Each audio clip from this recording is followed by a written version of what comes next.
พุทธังสรณังกัจฉามิธัมมังสรณังกัจฉามิสังฆังสรณังกัจฉามิการนมัสการพระมหาเถระพระสังฆาธิการพระเถรานุเถระสวัสดีท่านผู้ฟังและผู้ชมทุกท่านกลับมาพบกับรายการพระไตรปิฎกลอยฟ้าครั้งนี้เป็นครั้งที่สี่นะครับในเรื่องของการสร้างบารมีของพระพุทธเจ้าซึ่งการสร้างบารมีของพระพุทธเจ้าเนี่ยเราได้ศึกษากันตั้งแต่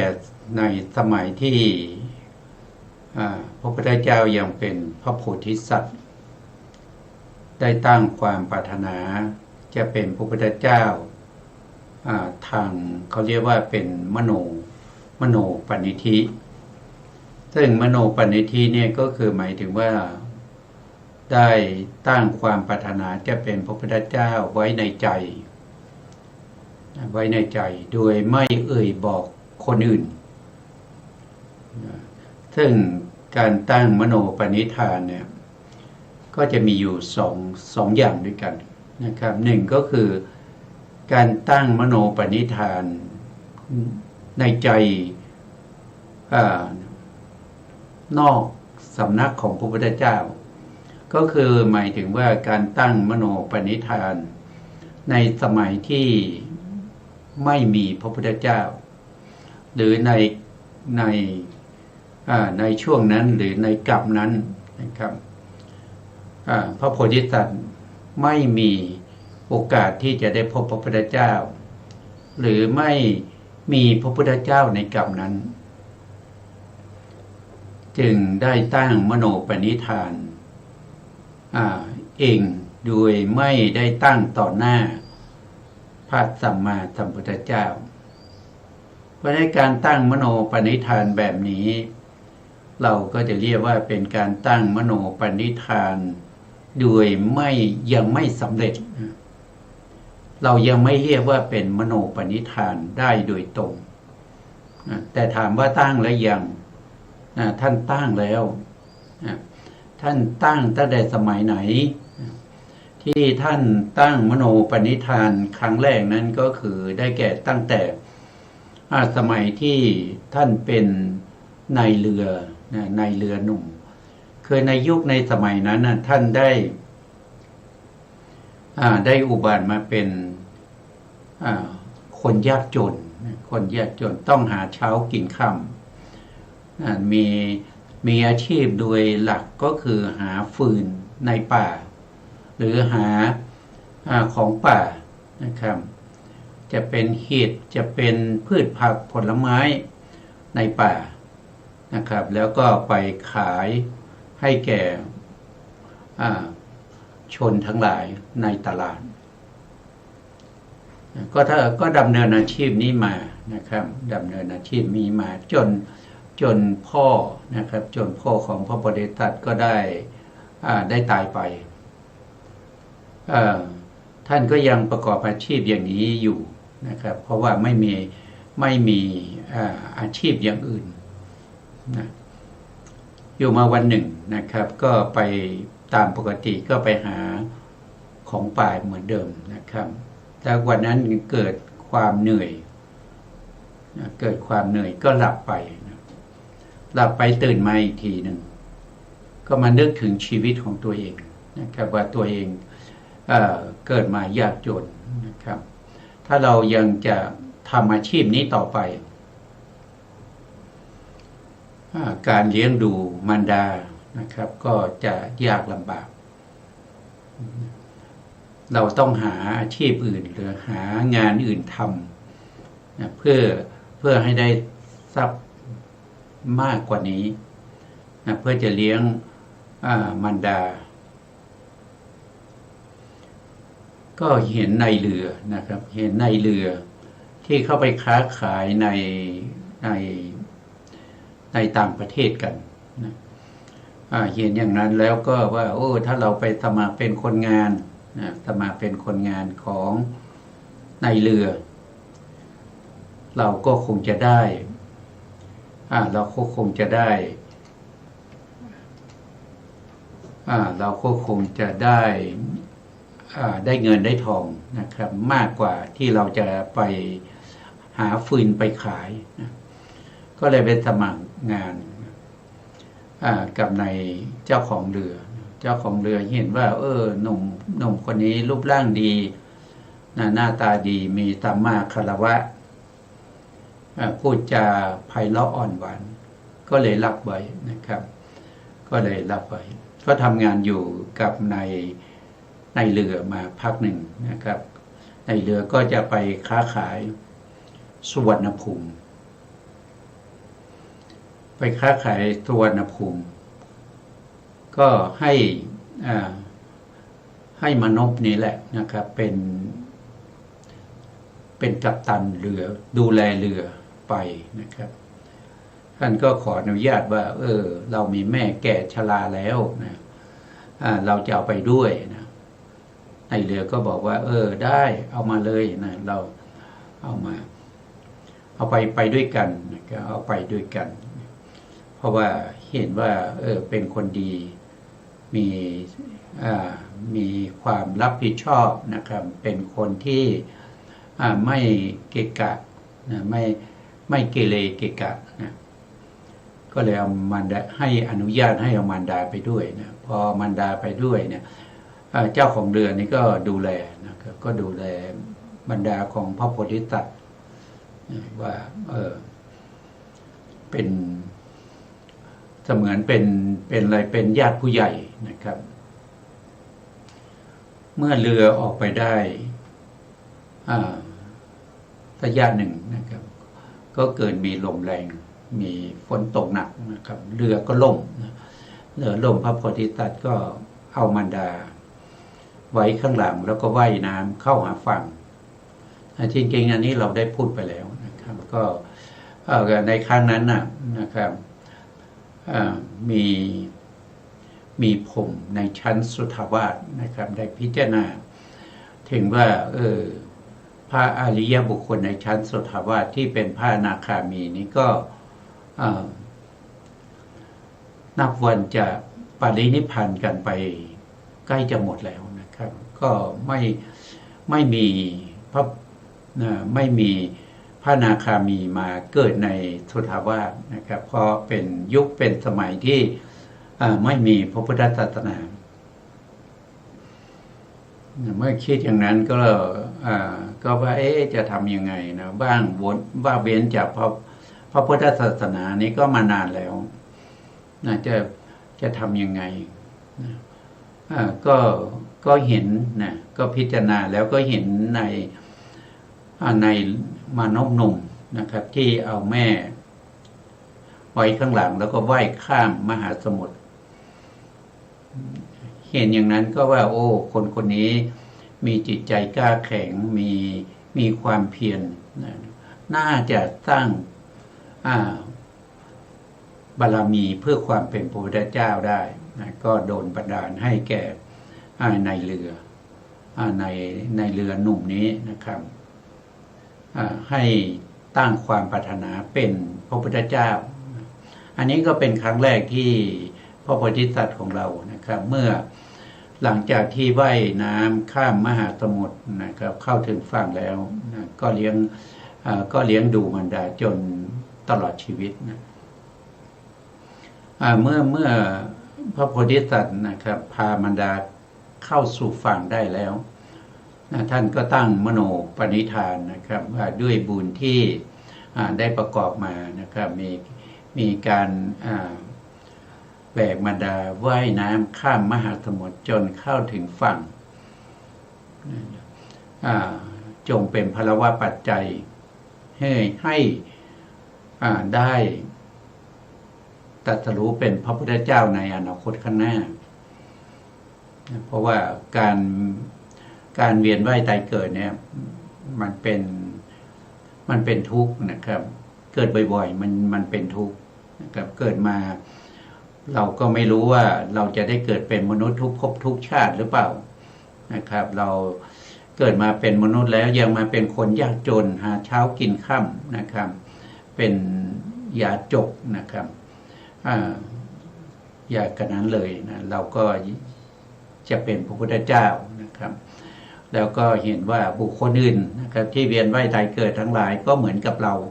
นะครับก็ลำบากเหมือนกันนะครับก็เราจะช่วยคนหรือคนบุคคลเหล่านี้เข้าสู่พระนิพพานคิดไว้ในใจก็เลี้ยงดูมารดาจนตลอดชีวิตนะครับแต่แล้วท่านก็ตายจากภพนั้นนะครับก็ไปเกิดเป็นเทวดานะครับเวียนว่ายตายเกิดอยู่ในวัฏสงสารนี้อีกยาวนานนะครับแล้วท่านก็ได้มาเกิดเป็นมีอยู่ชาติหนึ่งท่านก็ได้มาเกิดเป็นพระราชามาเกิดเป็นพระราชาพระราชานี้เป็นผู้ที่มีความปรารถนาในเรื่องของคือท่านชอบในเรื่องของกีฬาช้างนะครับถ้าท่านได้ทราบข่าวว่าช้างเผือกหรือว่าช้างมงคลทั้งหลายเกิดขึ้นที่ไหนท่านก็จะเอาควานช้างไปจับออกมาแล้วก็มาฝึกแล้วก็จะใช้เป็นช้างทรงนะครับมีอยู่ครั้งหนึ่งท่านก็ไปจับเอาช้างเผือกมาได้นะครับแล้วก็ให้ในหัตถีจารย์คือคนฝึกช้างเนี่ยได้ฝึกเมื่อฝึกเสร็จแล้วนะครับก็ไปถวายแด่พระราชาพระราชาก็ทรงช้างประพาสเมืองเมื่อทรงช้างประพาสเมืองแล้ว ก็ไปพบกับในเมืองนะว่ามีช้างโขงหนึ่งนะครับเป็นช้างป่าที่เข้ามาทำลายพืชสวนของประชาชนพระองค์ก็ไปทอดพระเนตรเมื่อไปทอดพระเนตรช้างเผือกของพระองค์นั้นก็ไปได้กลิ่นของนางช้างนางช้างพางนะครับช้างเผือกของพระองค์นั้นก็เกิดการตกมันนะครับตกมันแล้วก็ตามกลิ่นของนางช้างไปช้างพางเข้าไปในป่านะครับโดยพระเจ้าพระราชาก็คือพระโพธิสัตว์นะครับพระเจ้าคัชชปิยะนะครับก็บังคับช้างนะครับช้างนั้นก็ไม่ยอมนะจนใช้ขอเนี่ยตับหัวช้างเนี่ยจนหัวช้างเนี่ยมีแต่เลือดช้างนั้นก็ไม่ยอมทำยังไงบังคับช้างมันก็ไม่ยอมหยุดนะมันก็ไปตามภาษาของช้างที่ตกมันเพราะอะไรเพราะได้กลิ่นของนางช้างนะครับพระราชานะพระเจ้าคัชชปิยะเมื่อเห็นอย่างนี้นะครับก็คิดว่าถ้าเกิดว่าช้างของเรานะครับไปพบโขงช้างแล้วก็ไปชนกับช้างที่เป็นโขงช้างป่าเราซึ่งประทับอยู่บนหลังช้างเนี่ยไม่ปลอดภัยแน่นอนนะจะเอาชีวิตไปทิ้งแน่เลยคิดอย่างนั้นแล้วก็หาวิธีที่จะลงจากช้างนะครับพอดีช้างนั้นก็เข้าไปในพุ่มไม้นะท่านก็ไปคว้าเอากิ่งไม้แล้วก็ลงคว้าเอากิ่งไม้นะครับช้างก็ไปนะท่านก็อยู่บนต้นไม้เมื่อช้างนี้ไปแล้วนะท่านก็เห็นบริวารนะครับอำมาตย์ทั้งหลายทหารทั้งหลายก็ตามมาแล้วท่านก็ลงจากช้างก็เรียกควานช้างมานะครับ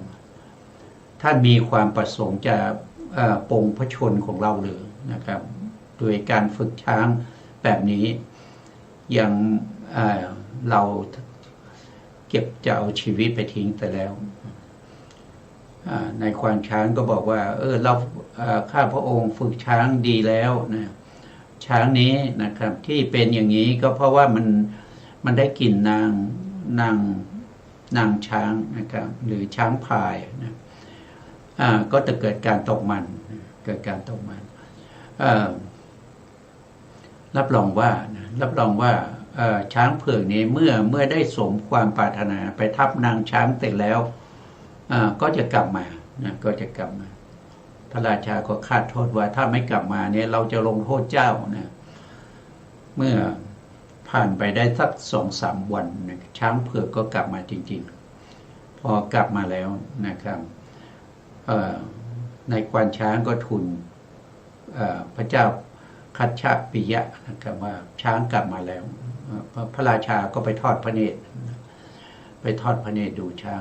มาจริงๆนะครับมาช้างก็กลับมาจริงๆพระราชาว่าเจ้าฝึกช้างดีแล้วเนี่ยลองทดสอบสิลองสั่งให้มันทำอะไรสักอย่างนะครับก็สั่งให้ช้างเนี่ยควานช้างก็สั่งให้ช้างเนี่ยไปยกกระถางคบเพลิงที่เขา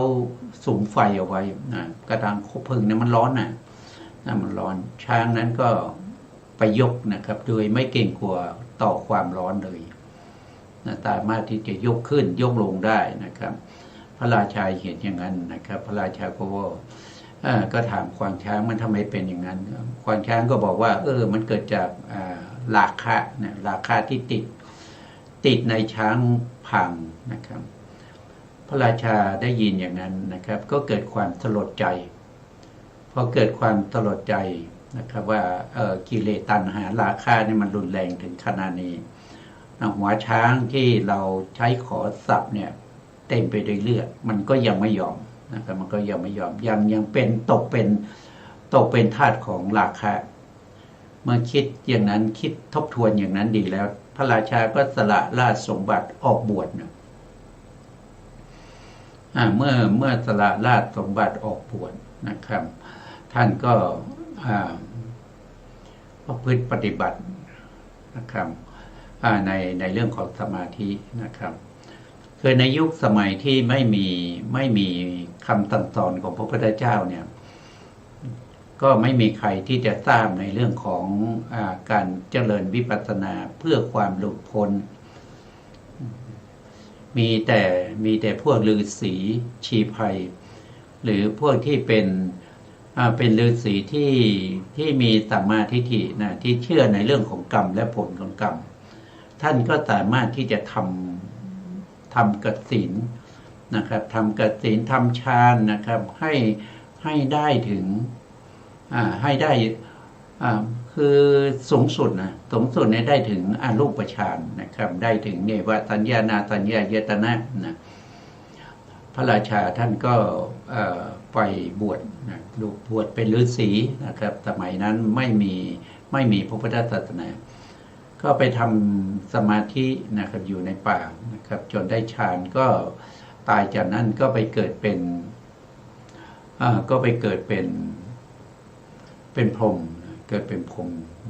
ในปฐมฌานภูมิแล้วก็ตายจากปฐมฌานภูมิก็มาเกิดเป็นเทวดานะครับวนเวียนอยู่อย่างนี้นะครับมีอยู่ชาติหนึ่งนะท่านก็มาเกิดเป็นลูกเศรษฐีพอเกิดเป็นลูกเศรษฐีนะครับอยู่กับพ่อแม่พ่อแม่ก็ให้แต่งงานเขาพระโพธิสัตว์ท่านก็ไม่ยอมแต่งนะครับเลี้ยงดูบิดามารดาจนตลอดชีวิตนะครับแล้วก็สละทรัพย์สินเงินทองทั้งหลายนะครับไร่นาพืชสวนบ้านเรือนทั้งหมดให้แก่ข้าทาสบริวารแล้วท่านก็ออกบวชเป็นฤาษีออกบวชเป็นฤาษีเมื่อออกบวชเป็นฤาษีนะครับแล้วก็มี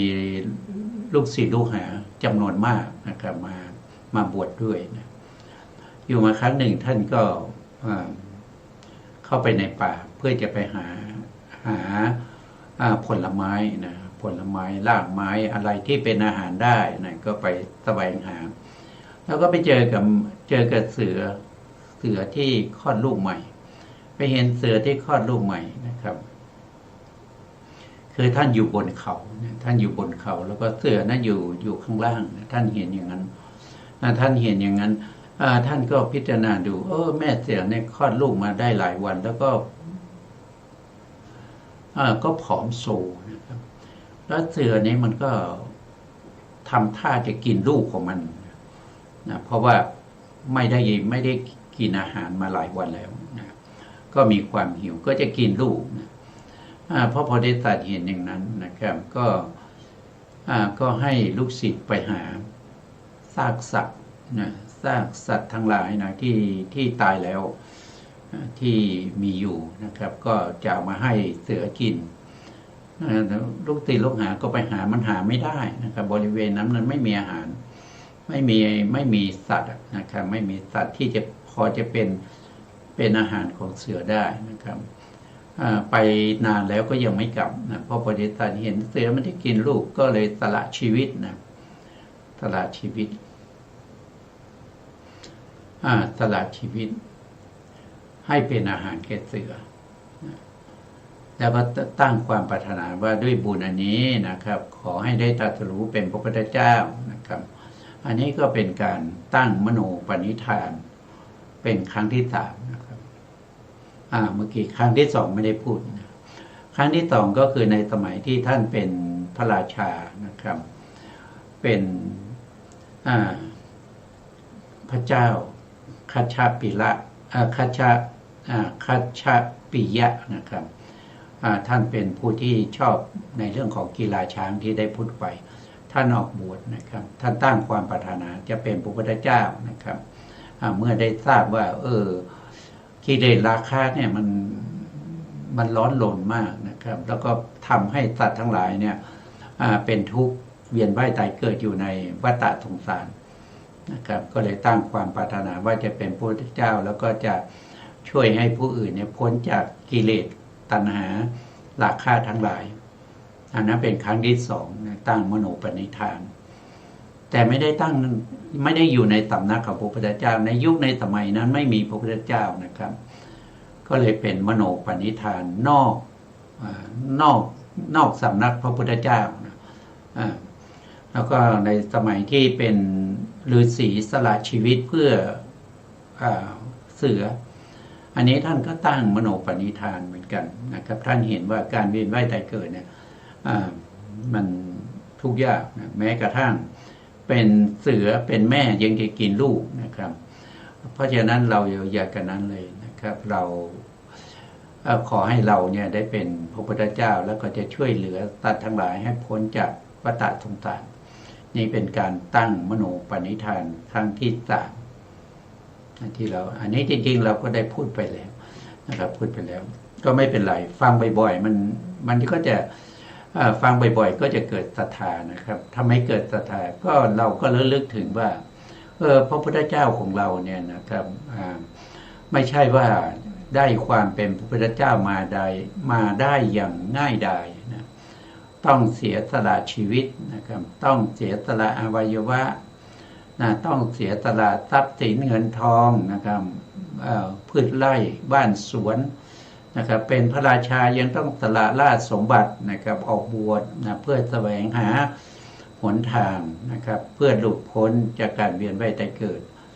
นะครับเพื่อจะช่วยเหลือสัตว์ทั้งหลายด้วยการตรัสรู้เป็นพระพุทธเจ้านะครับมันทุกข์ยากลำบากอย่างนี้นะครับมันไม่ใช่ง่ายๆนะครับนะใ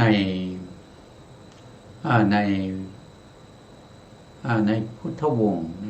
ถ้าจะพุทธวงศ์หรือจริยปิฎกเนี่ยท่านก็บอกว่าเป็นการตั้งบารมีเนี่ยมันไม่ใช่เรื่องง่ายนะครับมันต้องประกอบด้วยคุณ4อย่างนะครับหนึ่งก็คือการสร้างบารมีความเป็นพระพุทธเจ้าเนี่ยต้องใช้เวลาที่ยาวนานนะครับต้องใช้เวลาที่ยาวนานใช้เวลายาวนานไม่ใช่100 ปี1,000 ปี100,000 ปีนะครับหรือว่าเป็นหลายโกฏนะครับไม่ใช่นะพูดกันเป็นมหากัปนะพูดกันเป็นมหากัปและมหากัปเนี่ยไม่ใช่ว่า1 มหากัปนะเป็นอสงไขยกัปนะ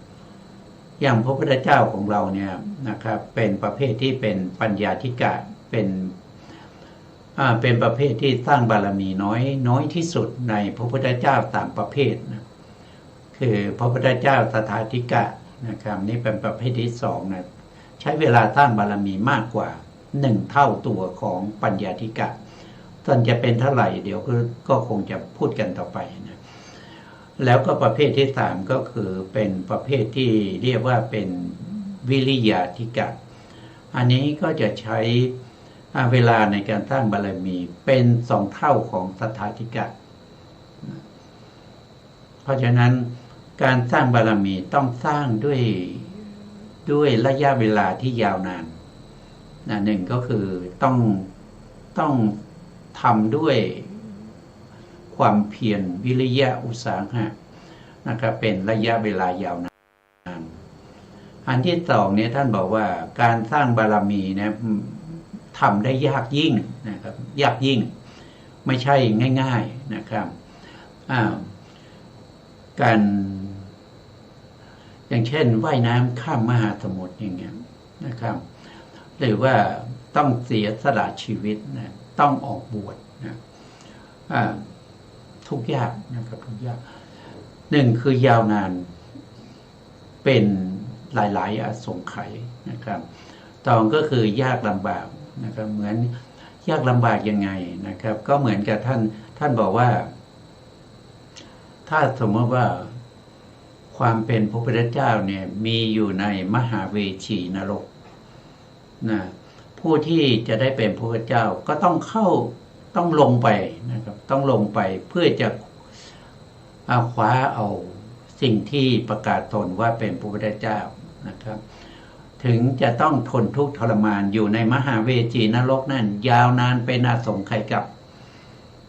ท่านก็ไม่ย่อท้อนะครับท่าน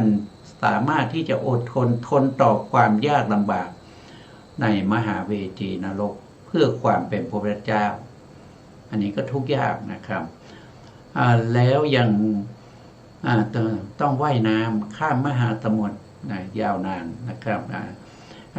มหาสมุทรที่มองไม่เห็นฝั่งครับถึงแม้ว่าจะต้องว่ายน้ำข้ามมหาสมุทรถึง7มหาสมุทรด้วยกันท่านก็ไม่ย่อท้อจะต้องลำบากอย่างนั้นหรือว่าจะต้องลุยหรือว่าจะต้องเผชิญเพลิงนะครับก็คือหลุมฐานเพลิงเนี่ยถึงแม้ว่าไฟนั้นจะลุกท่วมท้นนะทั่วจักรวาลนะครับท่านอยู่ขอบจักรวาลด้านนี้นะครับมีไฟลุกท่วมท้นในจักรวาลท่านสามารถที่จะเดินฝ่าเข้าไปในเปลวเพลิงทั้งหลายหลุมฐานเพลิงทั้งหลายเหล่านั้นนะครับโดยไม่มีอุปกรณ์ใดๆนะครับที่จะมาปกป้องความร้อนทั้งหลายนะครับไม่ได้อย่างเช่นมีหลุมฐานเพลิงเนี่ยท่านก็จะต้องเดินเข้าไปนะเดินเข้าไปโดยไม่มีรองเท้าเพื่อป้องกันความร้อนด้วยเท้าเปล่านะท่านก็สามารถที่จะเดินข้ามหลุมฐานเพลิงในจักรวาลจากขอบจักรวาลด้านนี้ไปขอบจักรวาลด้านนู้นใจของท่านขนาดนั้นนะครับเพื่อให้ได้มาซึ่งความเป็นพระพุทธเจ้าอันนี้ก็เป็นความยากลำบากนะครับหรือแม้กระทั่งท่านจะต้องลุยขวากหนามนะครับคือต้องฝากขวากหนามทั้งหลายนะครับข้ามภูเขาสีเนรุนะครับมีหนามเต็มไปด้วยป่าหนามนะครับไผ่หนามป่าหนามทั้งหลายมือเปล่านะท่านมือเปล่าเนี่ยท่านสามารถที่จะแวกขวากหนามทั้งหลายเหล่านั้นนะข้ามภูเขาสีเนรุทุกยากยังไงท่านก็พิจารณานะครับว่ากว่าจะได้เป็นพระพุทธเจ้ามันไม่ใช่ง่ายๆนะครับสามารถที่จะฝ่าขวากหนามเหล่านั้นไปได้นะครับหนึ่งก็คือต้องใช้เวลายาวนานนะครับที่ท่านตรัสไว้สองก็คือต้องทนทุกข์ทรมานต้องสามารถทนความลำบากในการที่จะสร้างบารมีด้วยความยากลำบากเหล่านั้นให้ได้เหมือนกับบุคคลที่มีเท้าเปล่าแล้วก็เดินเข้าไปในถ้ำหลุมฐานเพลิงข้ามไปในขอบจักรวาลอีกด้านหนึ่งให้จงได้ นะครับหรือว่าจะต้องดำลงไปในน้ำนะครับน้ำที่เย็นมากนะเย็นมากเลยเกินนะครับท่านก็สามารถที่จะดำเข้าไปนะครับเพื่อให้ได้มาซึ่งพุทธญาณนะครับหรือว่าจะลุยเข้าไปในดงแห่งน้ำท่านก็สามารถที่จะทำได้นะครับประเภทนี้นะคนประเภทนี้ถึงจะเป็นพระพุทธเจ้าได้อันนี้ก็ยากลำบากนะครับยากลำบากอันที่สามนี้ท่านบอกว่าการสร้างบารมีนั้นจะต้องทำติดต่อกันนะครับไม่ใช่ว่าเราเกิดมาพบนี้แล้วเราก็ได้เกิดมาเป็นคนยากจนอย่างเงี้ยหาเช้ากินค่ำอย่างนี้เราก็อยากจะเป็นพระพุทธเจ้าละนะครับทุกข์ยากเหลือเกินนะครับก็อยากจะเป็นพุทธบางภพบางชาติได้เกิดเป็นลูกเศรษฐีโอ้สุขสบายเหลือเกินเงินทองมากมายนะพ่อแม่เอาใจนะก็ไม่นึกถึงว่าจะเป็นพระพุทธเจ้านะขอเสวยความสุขอย่างนั้นนะอย่างนี้ก็เป็นพระพุทธเจ้าไม่ได้นะครับท่านบอกว่าต้องทุกภพทุกชาติจะเป็นพระราชาก็ตามนะครับจะเป็นญาจกนะก็เป็นผู้ดีนะเป็นคนชั้นสูงเป็นเทวดาเป็นพรหมก็แล้วแต่นะถ้าเกิดมาแล้วนะครับท่านก็จะต้องสร้างบารมีนะครับต้องสร้างติดต่อกันนะขาดไม่ได้นะครับต้องสร้างติดต่อกันทุกภพชาติอันนี้ก็คือความลำบากในข้อที่สองนะครับข้อที่สามนะข้อที่หนึ่งก็คือต้องใช้เวลาในการสร้างบารมียาวนานข้อที่สองก็สร้างได้ด้วยความยากลำบากข้อที่สามก็คือต้องติดต่อกันนะครับต้องสร้างบารมีติดต่อกันข้อที่สี่นี้ท่านบอกว่าผู้ที่สร้างบารมีเนี่ยไม่ใช่สร้างบารมีแบบทิ้งๆขว้างๆนะครับจะต้องสร้างบารมีแบบความเคารพนะต้องเคารพบารมีที่สร้างด้วยนะครับไม่ใช่ว่าทำทิ้งๆกว้างๆไม่สนใจนะอยากทำเมื่อไหร่ก็ทำไม่อยากทำก็ไม่ทำนะครับไม่ใช่อย่างนั้นนะครับต้องสร้างด้วยความเคารพด้วยเพราะฉะนั้น4ประการนี้เป็นคุณของผู้ที่จะสร้างบารมีเพื่อความเป็นพระพุทธเจ้านะครับอันนี้ก็เป็นก็พูดไปตามความเป็นจริงนะครับพูดไปตามความเป็นจริงความเป็นจริงยังไงล่ะก็คือธรรมชาติมันเป็นอย่างนี้บุคคลที่จะเป็นพระพุทธเจ้าเนี่ยเป็นใครก็ได้นะครับไม่จำเป็นจะต้องเป็นเจ้าชายสิทธัตถะนะครับที่ท่านบางท่านเนี่ยสงสัยบางท่านถ้าถามแล้วว่าพระพุทธเจ้าคือใครเนี่ยเขาก็จะตอบว่าเจ้าชายสิทธัตถะไม่ใช่นะครับเจ้าชายสิทธัตถะคือผู้สร้างบารมีเพื่อความเป็นพระพุทธเจ้าผู้หนึ่งนะคนที่สร้างบารมีเพื่อความเป็นพระพุทธเจ้าเนี่ยมีมากมายนะครับมีมากมายไม่ใช่สิทธัตถะ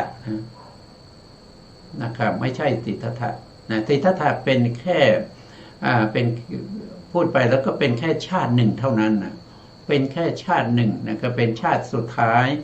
ของพระพุทธเจ้าของเรานะครับที่เป็นพระโพธิสัตว์เป็นภพชาติที่สุดท้ายแล้วจะได้เป็นพระพุทธเจ้านะครับ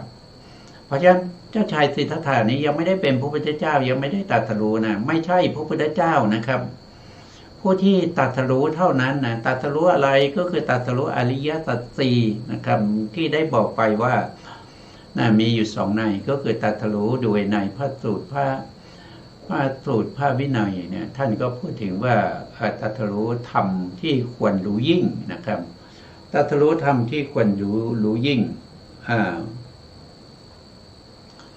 ตรัสรู้ธรรมที่ควรรู้ยิ่งนั่นก็คือได้แก่ธรรมที่เป็นทั้งที่เป็นสังขารธรรมแล้วก็เป็นอสังขารธรรม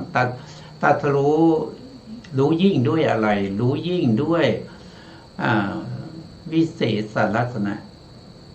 หรือปัจจตลักษณะของสภาวะธรรมเหล่านั้นนะครับอันนี้คือข้อที่หนึ่ง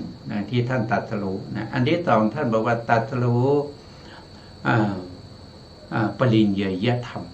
ก็คือตรัสรู้ธรรมที่ควรกำหนดรู้ธรรมที่ควรกำหนดรู้ท่านก็ได้กำหนดรู้แล้ว อันที่สามเนี่ยก็คือตรัสรู้ภาเวตัพพะก็คือธรรมที่ควรเจริญก็ควรเจริญท่านก็ได้เจริญธรรมเหล่านั้นจนหมดสิ้นแล้วนะครับอันที่สามก็คือก็คือปหาตัพพะธรรมก็คือละธรรมที่ควรละหมดแล้วนะตรัสรู้ธรรมที่ควรละพระองค์ก็ได้ตรัสรู้แล้วนะธรรมที่ควรละนะอันที่ห้าก็คือได้แก่สัจฉิกาตัพพะสัจฉิกาตัพพะก็คือธรรมที่ควรทำให้แจ้งนะครับพระองค์ก็ได้ทำให้แจ้งแล้วนะตรัสรู้ถ้าเราพิจารณานะครับถ้าเราพิจารณาด้วยยกหัวข้อธรรมขึ้นมาอย่างเช่นเรายกหัวข้อธรรมที่เกี่ยวกับขันธ์ห้าขึ้นมาใช่ไหมพระองค์ก็ตรัสรู้ในเรื่องของขันธ์ห้าอย่างเช่นทุกขสัจอย่างเงี้ยตรัสรู้ขันธ์ห้าที่เป็นทุกขสัจก็คือได้แก่อะไรก็คือได้แก่เลยก็คือได้แก่รูปขันธ์รูป28นะครับแล้วก็จิตโลกิยะจิต81นะครับแล้วก็เจตสิกเนี่ยท่านมุ่งหมายเอาเจตสิก51เว้นโลภะแต่จริงๆแล้วก็รวมทั้งโลภะด้วยนะอันนี้เป็นทุกขสัจคือโลภะเนี่ยเขาแบ่งออกเป็นโลภะเจตสิกเนี่ยความอยากความต้องการความเพลิดเพลินยินดีอยู่ในภพชาติเหล่านั้นโลภะท่านแบ่งเป็นการนะครับโล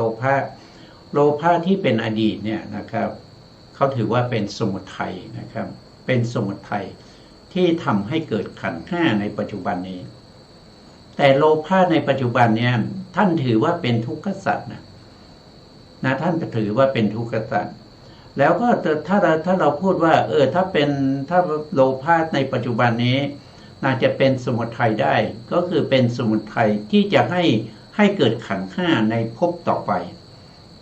ในภพต่อไปนะครับแต่ตัวที่อยู่ในภพนี้เขาถือว่าเป็นทุกขสัจนะ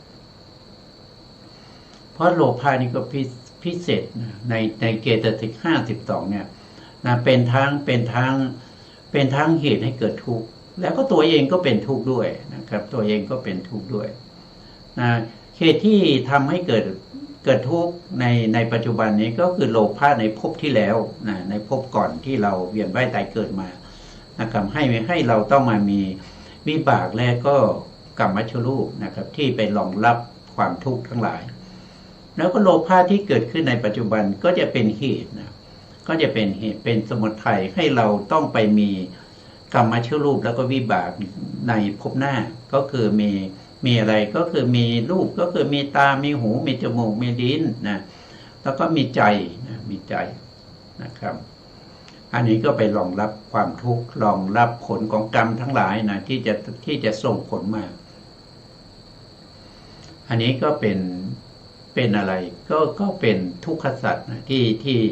ที่พระองค์ตรัสรู้นะครับมีอะไรบ้างนะครับก็มีรูปที่8เป็นทุกขสัจแล้วก็จิตโลกิยะจิต81เป็นทุกขสัจว่าโดยองค์ธรรมแล้วเจตสิก51เว้นโลภะนะครับเป็นทุกขสัจอันนี้เป็นทุกขสัจอันที่สองที่ตรัสรู้นั้นก็คือได้แก่อะไรก็คือได้แก่เหตุให้เกิดทุกข์ก็คือตัวตัณหาที่มีมาในภพก่อนที่เป็นเหตุเป็นปัจจัยเป็นมูลเหตุแห่งการเกิดขึ้นของรูปขันธ์รูปขันธ์ในภพนี้เป็นผลของโลภะหรือสมุทัยในภพก่อนนี่ก็ตรัสรู้ในเรื่องของสมุทัยในขันธ์ห้าทั้งรูปขันธ์ด้วยรูปขันธ์เวทนาขันธ์สัญญาขันธ์สังขารขันธ์แล้วก็วิญญาณขันธ์นะครับขันธ์ห้าเนี่ยถ้าเราพูดถึงรูปกับนามนะครับมีรูปอยู่หนึ่งเท่านั้นเองก็คือรูป28นี่เป็นองค์ธรรมของรูปถ้าเป็นนามเนี่ยมีขันธ์4มีขันธ์4ก็คือมีตั้งแต่เวทนาขันธ์ที่เราศึกษาเรื่องของเวทนานุปัสสนานะครับตรงนั้นเราพักไปก่อนนะครับแล้วก็จากเวทนาขันธ์ก็มาเป็นสัญญาขันธ์ สัญญาขันธ์ก็คือความจำได้หมายรู้นะต่อมาก็เป็นสังขารขันธ์สังขารขันธ์นี้ก็เป็นอะไรก็คือความไม่ดีเป็นอกุศลความดีเป็นกุศลนะเป็นสภาวะธรรมทั้งหลายกุศลอกุศลนะครับหรือว่าถีนามิทะอะไรพวกนี้นะครับก็เป็นสังขารขันธ์ถีนามิทะหรือว่าจะเป็นฝ่ายดีก็จะเป็นศรัทธานะครับศรัทธาอหิริกาโนตปะนะครับมีอโลภาอโทสะตัตระมัชฌตตาพวกนี้เป็นฝ่ายดีแต่เป็นสังขารขันธ์ถ้าฝ่ายไม่ดีก็เป็นก็มีโลภะโทสะนะครับมีหิริกะโนตปาอุทจจะกุกุจจะทีนามิทะนะครับอิสามัชฌริยะหรือว่าวิจิกิจฉาพวกนี้เป็นเจตสิกที่เป็นสังขารขันธ์ก็เป็นสังขารขันธ์มีทั้งฝ่ายที่เป็นอกุศลเจตสิกแล้วก็ฝ่ายที่เป็นกุศลเจตสิกไม่ใช่เป็นโสภณเจตสิกนะเป็นโสภณเจตสิกแล้วก็ยังมีเจตสิกประเภทที่เป็นเขาเรียกว่าเป็นอัญญตมานะเจตสิกเป็นเจตสิกที่เหมือนกันกับธรรมทั้งหลายเป็นอกุศลก็ได้เป็นกุศลก็ได้พวกนี้ก็เป็นสังขารขันธ์นะเป็นสังขารขันธ์ส่วนจิตนั้นนะครับส่วนจิตนะมีเท่าไหร่มีถึงตามที่พระพุทธองค์ได้จำแนกที่เรานำมาศึกษากันก็มีอยู่ทั้งหมด89ดวงนะครับหรือว่าโดยพิสดารก็121ดวงนะครับแต่ใน121ดวงหรือใน89ดวงนี้ก็ต้องตัดเอาในส่วนที่เป็นโลกุตละธรรมนะครับก็คือมรรคจิตผลจิตออกไปนะท่านไม่ได้ถือว่าเป็นขันธ์ท่านถือว่าเป็นขันธวิมุตตินะครับก็คือเป็นธรรมที่พ้นออกไปจากความเป็นขันธ์แต่จริงๆแล้วถ้าว่าโดยปกติก็คือเป็นวิญญาณขันธ์นะครับจิตทั้งหมดนี้ก็เป็นวิญญาณขันธ์แต่ถ้าเรามาจำได้โดยความเป็นอริยสัจเนี่ยเขาไม่ได้ไม่ได้จัดอยู่ในประเภทที่เป็นทุกขสัจหรือสมุทัยหรือว่าเป็นนิโรธนะครับ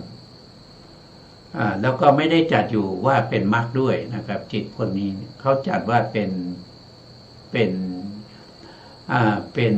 อะไรถ้าว่าโดยขันธ์ก็เป็นขันธวิมุตตินะถ้าว่าโดยมรรคก็เป็นธรรมที่พ้นจากมรรคพูดง่ายๆนะครับพ้นจากมรรคอันนี้คือสิ่งที่พระพุทธเจ้าต้องตรัสรู้นะต้องตรัสรู้จะตรัสรู้ยังไงนะครับก็ต้องสร้างบารมีไงต้องสร้างบารมีนะช่วงแรกนี้ยังอยู่ในเรื่องของการตั้งมโนปณิธานนะครับการตั้งมโนปณิธานนะครับหลังจากกลับมาสู่เนื้อหานะครับหลังจากที่ท่านได้สละชีวิตให้แก่แม่เสือนะครับโดยเอาสรีระร่างกายของท่านนั้นเป็นอาหารให้แก่เสือไปท่านก็ไปเกิดเป็นเทวดานะครับเกิดเป็นเทวดาแล้ววนเวียนอยู่ในเทวดาแล้วมาชาติหนึ่งท่านก็ได้มาเกิดเป็นมนุษย์หนุ่มนะครับเป็นช่างทองนะครับฝีมือดีนะครับท่านก็การนี้ก็ได้พูดไปเหมือนกันนะท่านก็ได้ไปมีความสัมพันธ์กับลูกของลูกสาวของเศรษฐีนะครับท่านเมื่อมีความสัมพันธ์แล้วก็ได้เสียกับลูกสาวของเศรษฐีนั่นก็เป็นเหตุเป็นปัจจัยให้ท่านต้อ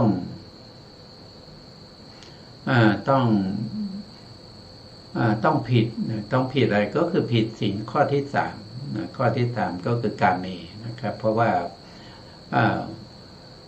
ลูกสาวของเศรษฐีนั้นเขามีคู่มั่นนะครับแล้วก็มีบิดามารดารักษานะครับ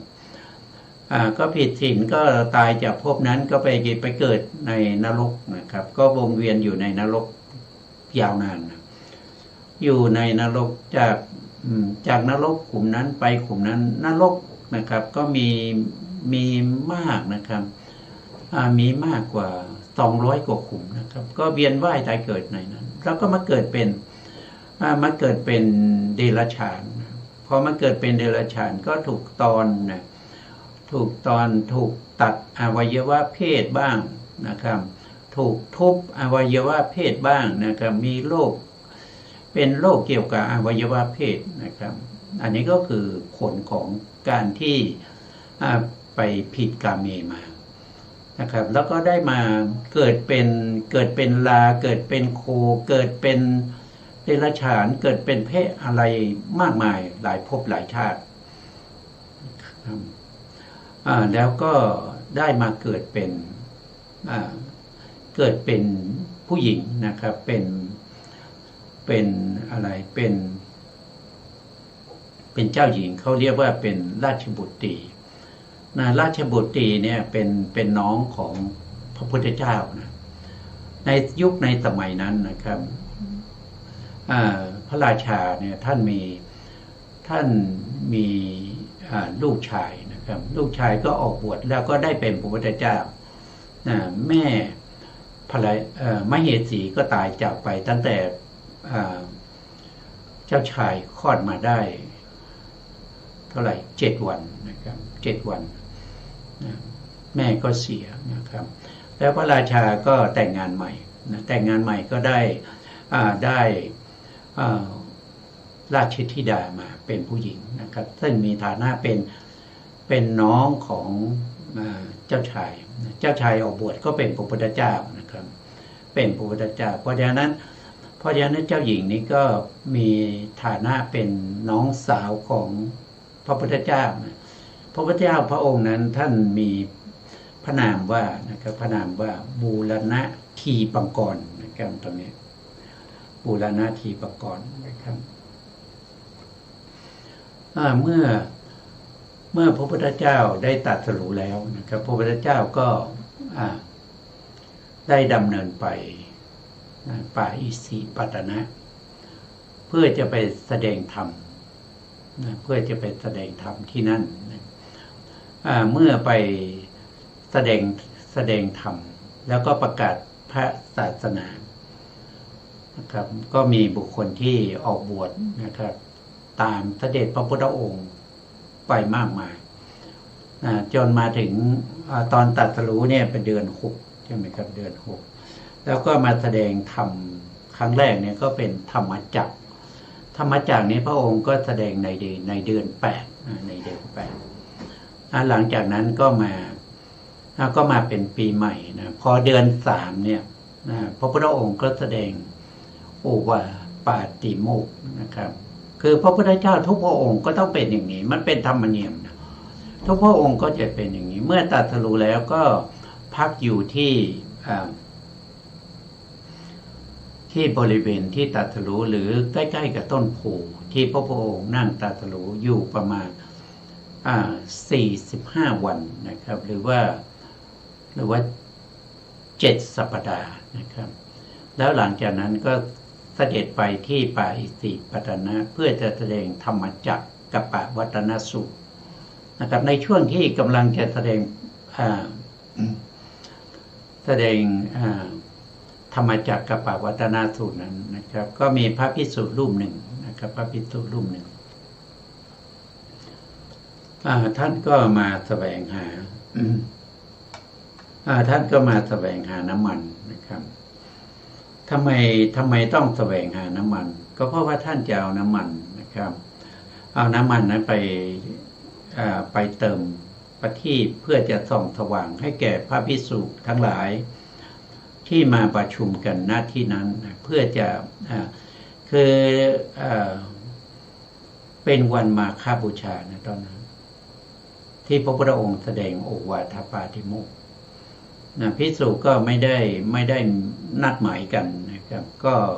มาประชุมกันนะครับก็หลายหมื่นจำไม่ได้ว่ากี่หมื่นมาประชุมกันนะครับภิกษุ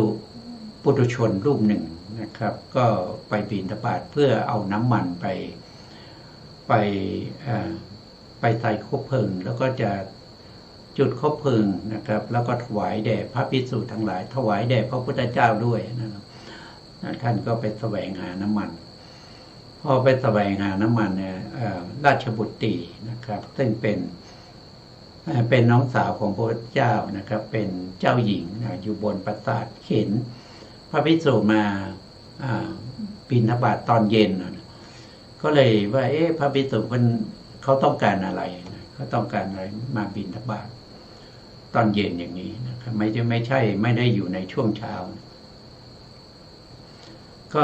ให้ทหารนะครับหรือให้คนที่เป็นข้าราชบริวารไปถามดูนะครับภิกษุก็บอกว่ามาแสวงหาน้ำมันเพื่อจะไปจุดประทีปนะครับจุดประทีปถวายแด่พระพุทธเจ้าและพระอริยสาวกที่มาประชุมกันในวันนั้นพอนางได้ยินอย่างนั้นนางก็เกิดปิตินะครับก็เลยรับบาตรแล้วก็เอาน้ำมันไปตักน้ำมันใส่บาตรให้แก่ท่านนะครับแล้วก็ถวายบาตรให้แก่ท่านแล้วก็ตั้งความปรารถนานะครับการถวายน้ำมันเหล่านี้นะครับเพื่อจะไปจุดประทีปถวายแด่พระพุทธเจ้านี้จงเป็นพระวปัจจัยนะให้ได้ข้าพระองค์นั้นได้ตรัสรู้เหมือนกับพี่ชายนะได้ตรัสรู้เป็นพระพุทธเจ้าเหมือนกับพระพุทธเจ้าองค์นี้ในอนาคตข้างหน้าพระภิกษุก็รับบาตรไปนะครับแล้วตามในเรื่องเนี่ยท่านก็บอกว่าพระภิกษุนั้นก็ไปทูลถามพระพุทธองค์ว่าน้องสาวของท่านเนี่ยตั้งความปรารถนานะครับอยากเป็นพระพุทธเจ้าเนี่ยจะเป็นยังไงเป็นได้หรือเปล่าพระพุทธเจ้าก็ไม่ได้ตอบว่าจะเป็นได้หรือไม่ได้นะครับก็บอกว่าเป็นได้ไม่ได้เนี่ยก็ให้ไปถามพระพุทธเจ้าองค์หน้านะครับองค์หน้าคือพระพุทธเจ้าทีปกรณ์องค์หน้านะครับทีปกรณ์คือท่านตรัสรู้ท่านได้พระนามว่านะครับบูรณะทีปกรณ์นะครับแล้วก็จะมีพระพุทธเจ้าอีกองค์หนึ่งนะครับในอนาคตข้างหน้าถ้าว่าไปแล้วก็อีกยาวนานนะไม่น้อยกว่า35อาสงไขยประมาณนี้นะประมาณ30อาสงไขยเนี่ยก็จะมีพระพุทธเจ้าองค์หนึ่งนะครับทรงพระนามว่าทีปกรณ์ก็ให้น้องหญิงเนี่ยไปถามพระพุทธเจ้าองค์นั้นเถอะนะเพราะอะไรก็เพราะว่ายังไม่ถึงเวลาที่พระพุทธเจ้าท่านจะได้ประทานพุทธพยากรณ์นะครับท่านไม่ได้ไม่บอกอย่างนั้นนะครับเพราะฉะนั้นก็วันนี้เวลาหมดแล้วนะครับวันนี้เวลาเราหมดนะครับเพราะฉะนั้นเราจะกลับมาพบกันใหม่ในครั้งต่อไปนะครับวันนี้เวลาหมดเราก็ต้องคืนเวลาให้ทางสถานีนะครับเราก็จะมาพูดคุยกันเรื่องของพระโพธิสัตว์ในครั้งต่อไปนะครับวันนี้ลาไปก่อนนะครับสุดท้ายนี้นะครับก็ขอกราบขอบพระคุณพระครูสมุทรวิสุวัฒน์วรกิจโจผู้อำนวยการสถานีวิทยุเพื่อการศึกษาพระพุทธศาสนาและวัฒนธรรม FM 104.5 เมกะเฮิรตซ์วัดไฟหินจังหวัดเชียงใหม่และขอกราบขอบพระคุณพระครูปริยัติยานุตาสขอบคุณท่านผู้ฟังและผู้ชมทุกท่านนะครับที่ให้เกียรติติดตามในรายการพระไตรปิฎกลอยฟ้าพบกันใหม่ในครั้งต่อไปครับวันนี้ลาไปก่อนครับสวัสดีครับ